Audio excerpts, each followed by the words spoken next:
Prynhawn da, good afternoon everybody. I'm Jessa Scott and I'm one of the strategic directors at Estyn. Thank you very much for joining us at this Estyn Live event, our first post-16 focused event, which we're really excited about. Today we're going to take you through our observations from visits to apprenticeship programmes around Wales and our review of the Jobs Growth Wales Plus programme. So after a short presentation by my colleagues Mark Evans and Janine Bennett, we'll be taking your questions, so it's your chance to ask us whatever you want. Today we've published our review of the Jobs Growth Wales Plus programme, and we'll pop a link in the chat for anyone who wants to read it. A couple of weeks ago, we also published the summary findings from our annual report, with the main report being in January. And we hope that those findings are really helpful as some early indications of areas of effective practice and areas for improvement. And some of what Mark is saying about apprenticeships will be drawn from that, and we'll pop that in the chat as well. If I can start with a little bit of housekeeping information. If you'd like to watch this event in a different language, there's a button to switch languages at the top of this page, plus a link to switch languages below this video. Os oes cwestiwn, dych chi'n gallu ysgrifennu fer yn y box chat yn isod yn Gymraeg neu Saesneg. If you have a question, please type it in the chat box below in Welsh or English, and we'll answer your questions after the presentations.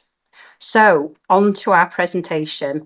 I'd like to introduce Mark Evans and Janine Bennett, who are both Her Majesty's Inspectors for Work-Based Learning apprenticeships and our work around Jobs Growth Wales Plus. So over to you, Mark, to begin with. The work-based learning apprenticeship sector is a challenging sector for all staff who deliver programmes to meet their skills needs. As a result, the role of the assessor has changed significantly over recent years. No longer is it just a case of arriving at the employers and undertake a series of assessment. It's now more complex, it's now more detailed, and assessors are giving support with literacy, numeracy, Welsh language where appropriate, and a wide range of other skills in the workplace. And of course, in many programmes, there's those off-the-job activities that take place where teachers or tutors may deliver the theoretical aspects of programmes. And as programmes and qualifications have changed, so is the skills needed by these members of staff to make sure learners' needs are being met. I think one of the key training assessment works its best. Those relationships foster learning, and they make sure that learners stay on programmes, they achieve their apprenticeships, and in the best cases, they're challenged to move through the levels so they can achieve higher level qualifications and undertake higher level apprenticeships.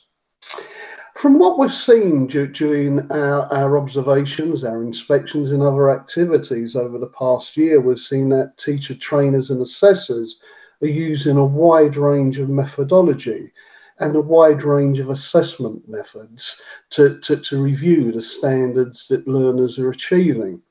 And I think that's essential to what we do, especially in work-based learning. It's most certainly not a one-size-fits-all. And in the best cases, and the aim is to make sure that individual learning plans, and therefore the associated assessment methods, carefully match the needs of the learner, the assessment opportunities in the workplace, and in the best cases, get the support from employers. While we're speaking about the planning of assessments, it's very clear to us that where planning takes place, assessments are structured better. Learners learn more from those assessments and make stronger progress. However, we also recognise that many assessments need to take place when those opportunities are available in the workplace. Often those types of roles or jobs that learners will not undertake routinely, but there's those what are needed to maintain progress and to achieve their qualification. So in the best cases, assessors work very closely with learners and especially with employers to make sure that they're flexible and they can change their routines and their plans so they can visit learners to undertake those assessments where appropriate. There's still challenges in the sector, and there's still challenges for teachers, trainers and assessors. And one of those key challenges is to make sure that we constantly review learners' understanding of and knowledge of radicalisation and extremism. And that's something where we see it works well. It's carefully planned into the programme. It's not something that has to take place on every review or every observation, but it's a planned sequence of events over the time of the programme. We also need to make sure that we're also giving learners the opportunity to undertake usage or development of their Welsh language skills where appropriate. And we need to make sure that we're being proactive at encouraging learners to continually use and develop those skills when they're undertaking off-the-job activities or indeed in the workplace where a provider and employer has capacity to do so. What has been a particularly strong aspect over the last year or two is the strong focus on supporting learners' well-being. And across the network of work-based learning providers, there's been a very clear focus on supporting the well-being of learners. And what we have seen, as you have yourselves, is that learners are often behaving in different ways post-pandemic. They do not always necessarily have the confidence, the self-esteem they may have had previously. Many may not have had experience of sitting formal examinations and qualifications. And I think the work that's being done to support learners is certainly developing their confidence, their self-esteem, and is preparing them better for sitting those external examinations. I think one of the key aspects of what takes place, though, is that when teacher training and assessment is undertaken well, not only does it allow learners to achieve their current qualifications and apprenticeships, but it does enhance their confidence and it enhances their ability to progress in the future when the time is right for those learners. And that is built on the strong personal support. And I think that is an inherent great strength in work-based learning. We often go and visit providers where they may have been an ex-apprentice. That apprentice may be the mentor or the coach for current learners. And I think those staff are no better advocates for work-based learning than any of us could be. That they strongly support work-based learning and they give learners that opportunity to progress.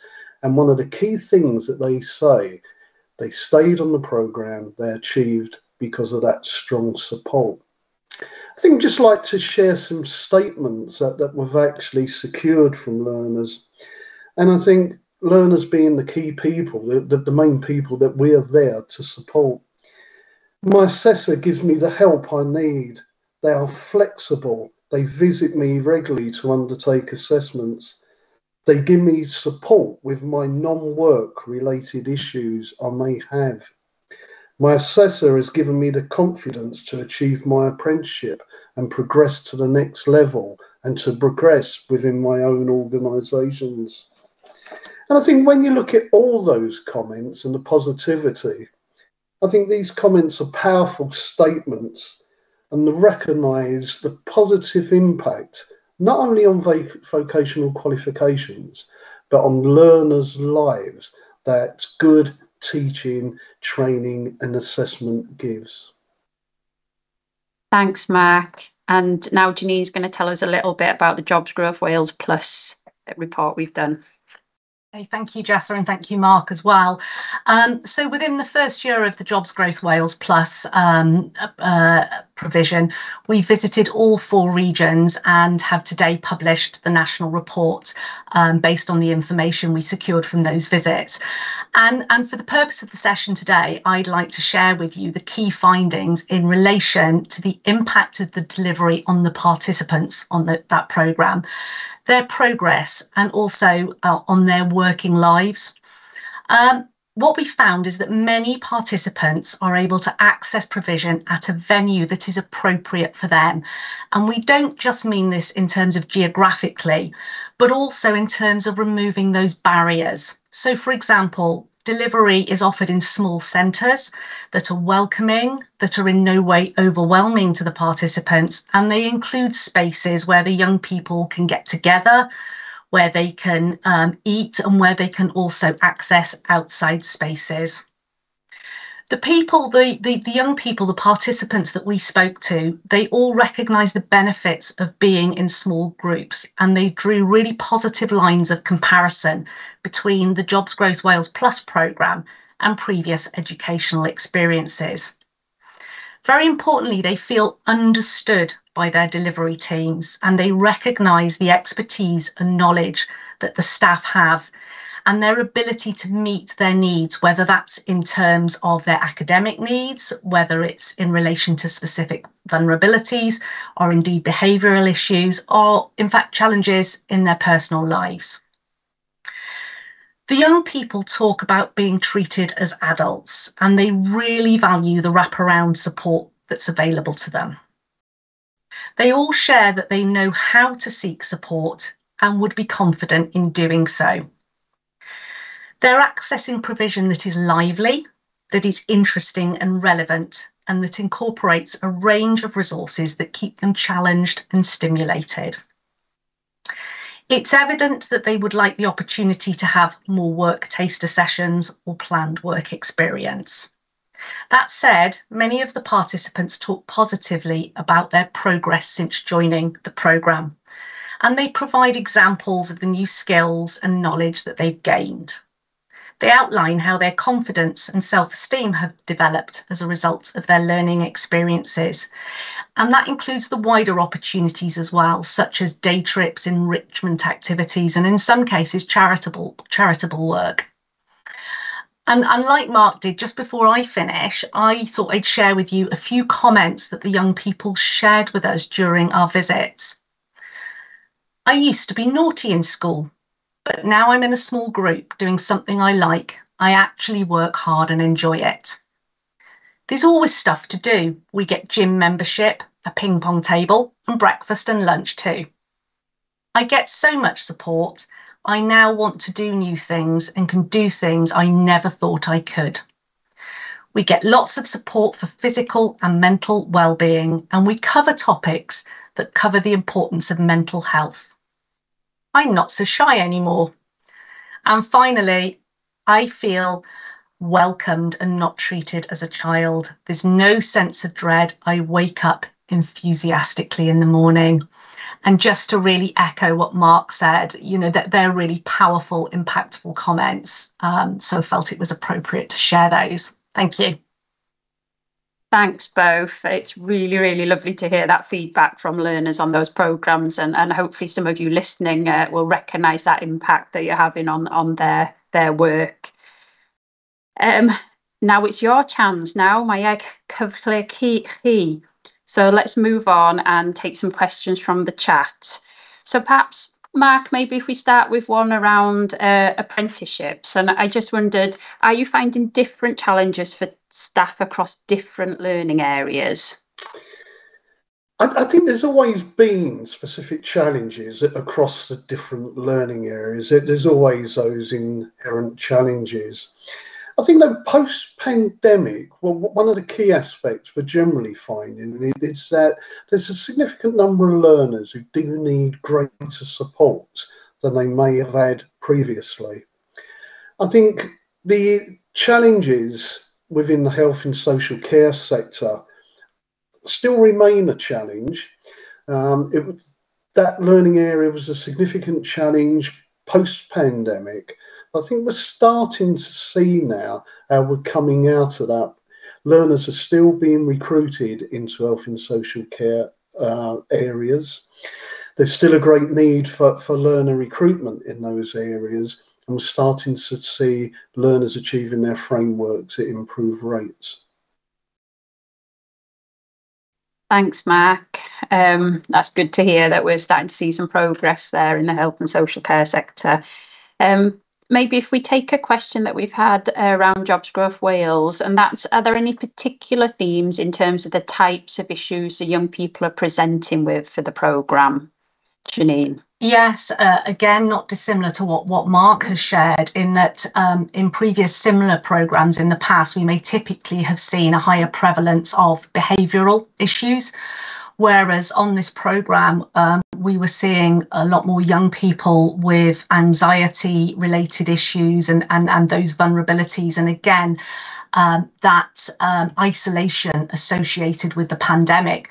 So we met with young people and we talked to providers and other stakeholders in local authority and with Careers Wales about young people who had literally been shut away in their bedrooms for 2 years and sort of lost those socialisation skills.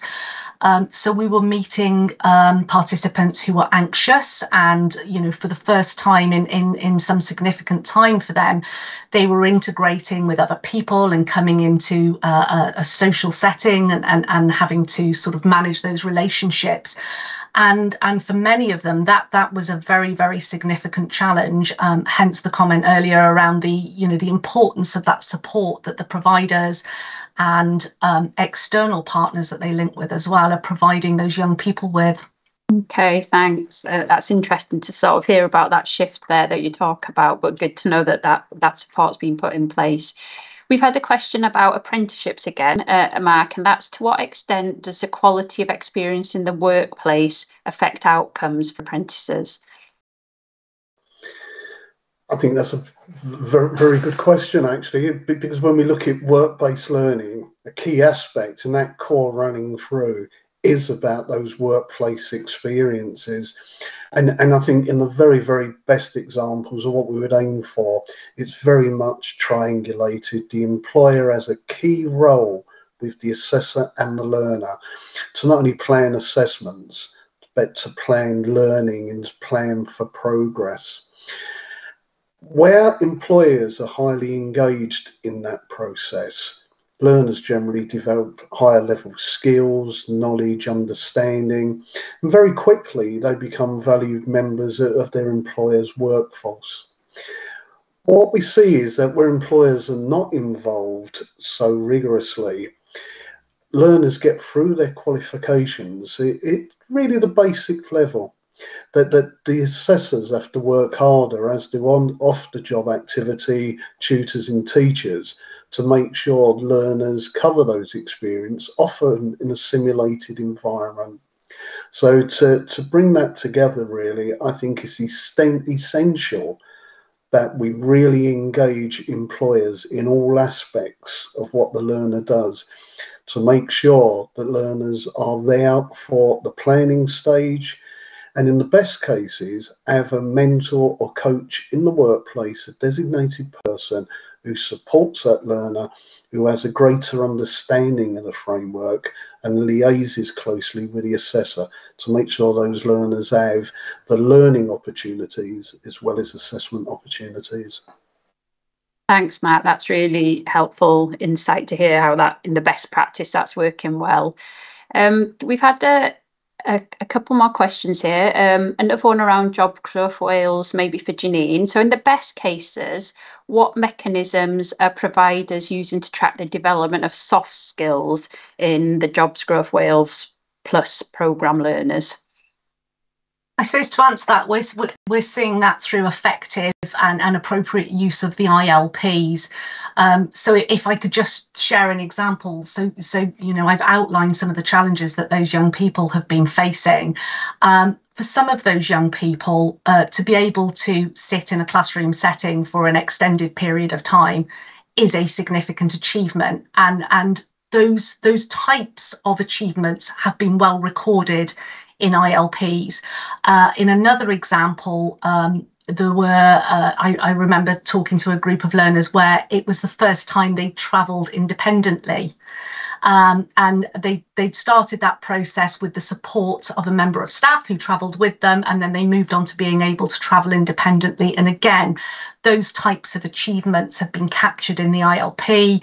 The young person recognises what they've achieved and is able to talk around it, and the teams that they're working with are ensuring that they track those stepping stones, which are kind of moving towards hopefully more formal achievements further down the line, or indeed engaging in work experience opportunities. Great, thanks, Janine. You know, those softer skills are so important across both these programmes, you know, in terms of, you know, that's what employers tell us that they want from apprenticeships as well. And, you know, this programme particularly focused at preparing young people for that transition into employment, clearly essential there as well. We've got a question about, again, Geography of Wales Plus, particularly focused on how providers are working together to ensure the success of the programme. You know, there's a number of delivery partners, aren't there, involved in the programme? How are they working together? So I think in the best cases, that truly regional approach had been taken, and that hadn't happened everywhere. For other regions, there is still work to be done in relation to that. But where it was working really well, we saw examples of shared learning and experiences. We saw shared examples of professional learning, and also moving learners across different provision depending on their needs. So there were instances where a young person had come into a particular provider to follow their Jobs Growth Wales Plus programme, but in actual fact, that setting wasn't appropriate. It was perhaps too busy, too overwhelming. So in those cases, providers had negotiated with other partners who were delivering within their region to transfer the learner over, albeit for a temporary period of time, while they felt better able to settle in before moving back to the original provider. So we saw varying degrees. We saw some really good examples of regional working, and we saw other examples where potentially providers perceived it as an extension of their existing work-based learning consortium, and there were opportunities for it to develop on a more regional basis. Great, thanks, Janine. We've got another question here from an apprenticeships point of view. Maybe can you give some examples, Mark, of what assessors do when they're particularly effective? You know, if there's an assessor out there watching us today, what practice have we learned from our inspection programme this year? I think the best way I can answer that is to say it's planning, and planning would be the key word. I think where the learner journey, the learning experience is particularly effective, it's about that planning from day one. And I think if I can use maybe a simple analogy for that, it would be around a jigsaw. And where assessors do things particularly well, they would meet with the employer, they would meet with the learner, very early stages in the programme. And the jigsaw pieces would be those early stages of assessment, evidence gathering, tasks to complete, the low-hanging fruit which would be done at the early stages in a programme. And I think they would then be put into the individual learning programme. The plan would then have clear dates for those aspects to be completed. I think what those assessors who are particularly effective also do is make sure that dates of external examinations are put into place, the other pieces of the jigsaw. They would then start to look more medium term as learners develop their skills as to what type of evidence or what type of assignments would need to be completed. And they would put those challenging but achievable dates into the ILPs. I think that starts to build up a picture. It also makes learners enthusiastic. They're achieving from a very early stage. It gives the employers the opportunity to see what they need to do to fill in those gaps. And I think it's a method that when used well, it shows progress. It gives challenging dates for learners to achieve, but it also gives some flexibility as well for those tasks which are not always completed. I think if I may also say where it doesn't work so well, it's not particularly the opposite to that, but it's more reactive in terms of trying to complete assessments, assignments as the learners go along. And in some cases that may work, but what it doesn't do is set those challenging targets. So if there's any slippage in any way, shape or form in completed those assignments, it generally means that learners take longer than they need to or they're scheduled to complete their frameworks. Thanks, Mark. And on our website with the summary of annual report findings, there are some examples of effective practice, and there's a couple that might be of interest to this in terms of professional learning for assessors, which is from Group Llandrillo, and there's also one about teaching and learning resources from Educate, so you may be interested in those. I think we've probably got time for maybe one or two more questions, and there's one about the cost of living issues that we're having at the moment, and with those cost of living increases impacting for young people, did the financial well-being aspect of the programme come through as useful for the learners on the Jobs Growth Wales Plus programme? Yes, that was really strong, in fact. So, you know, there was that real awareness of the challenges that are going on out there in relation to the cost of living. And providers clearly very, very mindful of that and the potential barriers that they present for the young people as well. So I mentioned the examples of the free breakfasts and the lunch vouchers. So, you know, those young people were able to arrive in their centre to make themselves a piece of toast and a cup of coffee. There were also products made available to them in communal spaces. So things such as deodorant, shampoo, period products, and so on. So they were made available to them, and that real recognition that some opportunities that perhaps others might be able to access, this is a cohort that wouldn't be. So reference to gym membership opportunities, to be able to take part in trips and so on. And we spoke to young people who said that without this programme, they would have never had the opportunities to, for example, spoke to one group who had a day out in Alton Towers, and that would never have been possible to them without the support of this programme.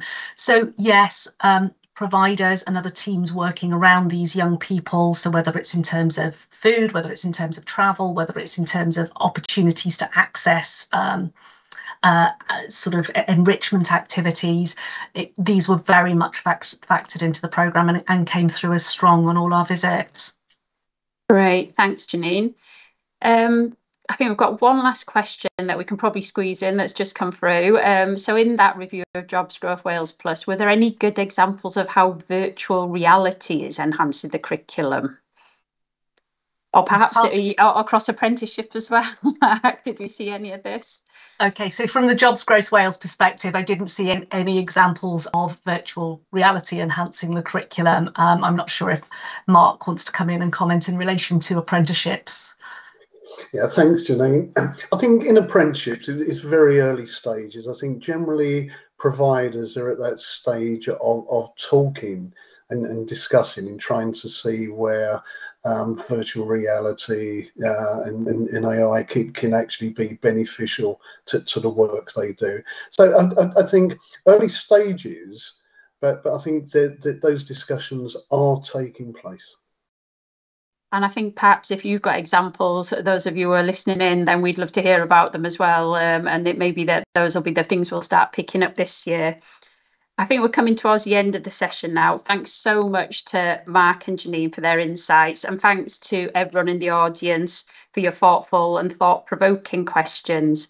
We really welcome the ongoing dialogue we have with you as a sector, and we hope this webinar was particularly a helpful addition to that. And I know, Lisa, your comment as well, and we'd certainly love to follow that up with you and colleagues in some of the sessions as well. We'd really appreciate your feedback on this session. If you can, please take a minute to take the poll and complete the poll in the chat box below and share your thoughts about this session and any we host in the future. We're trying different times of day, slightly different formats and things, so we really welcome your feedback.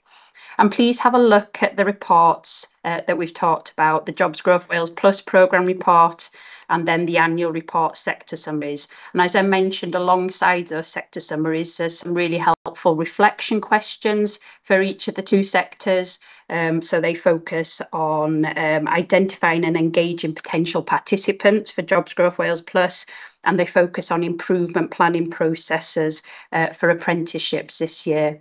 And there's also some links to effective practice case studies as well. We'll be publishing another report in November about Essential Skills Wales in apprenticeships, which you might be interested by. So watch out on our website for that coming out next month. So on behalf of myself, Mark, Janine and the team at Estyn, diolch yn fawr I chi gyd. Thanks for joining us today and we hope you have a good week. Thanks everyone.